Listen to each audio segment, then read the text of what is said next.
ऐसी आवाज है जिसे सुनकर पायलट का भी पसीना आ जाता है। Runway too short. इस सलाम का मतलब है प्लेन तो लैंड कर जाता है, लेकिन प्लेन के लिए ये रनवे छोटा पड़ जाता है, जिसके कारण पायलट को तुरंत प्लेन को उड़ाना पड़ता है, नहीं तो क्रैश होने के चांस बहुत है।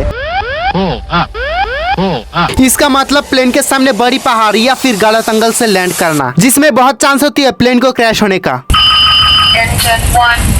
इस सलाम तब बजता है जब प्लेन का 2 इंजन फेल हो जाए, और जब हवा में ऐसा हो तो आपका रिएक्शन आज मैं बीमार डालूंगा, आज मैं मर गया भैया।